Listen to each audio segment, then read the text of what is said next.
The French Revolution. Conflict between social classes.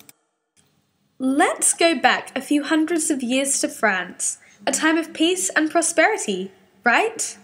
Wrong. From 1789 to 1799, France was in a state of turmoil. The peasants and working people, known as the Third Estate, were rising against the aristocrats and royalty, which led to several brutal battles and tens of thousands of deaths. This was, of course, the French Revolution. But how did this all begin?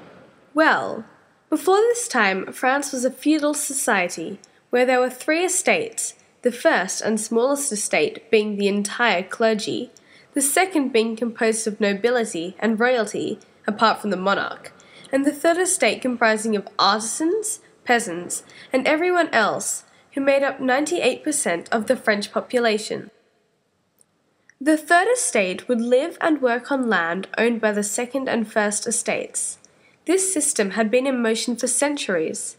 However, through theorists of the Enlightenment, such as Voltaire and Turgot, the Third Estate began adopting the ideology of equality and freedom. This growing rebellious attitude of the lower classes, in addition to the overtaxation of the masses and an ongoing famine caused by overpopulation, drove the Third Estate to rise against the monarchy, thus fueling the impending revolution. Near the beginning of the French Revolution, a new social order emerged, naming itself the bourgeoisie, who, although still a part of the Third Estate, were usually wealthy and successful.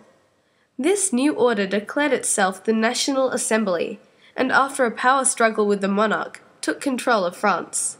However, after disbanding in 1791, it was replaced by the Legislative Assembly, who not only declared wars on all the countries still supporting the king, but also outraged the people of France so much that they revolted once again, this time replacing them with the National Convention, who condoned the guillotining of 16,000 people. The revolution spanned 10 years and resulted in over 30,000 deaths, but despite its troubled past, France emerged with a promising future. With the death of King Louis XVI, France was resurrected into capitalism, and due to this, different social classes found themselves merging with each other. No longer were the French people segregated, and change was welcomed throughout France.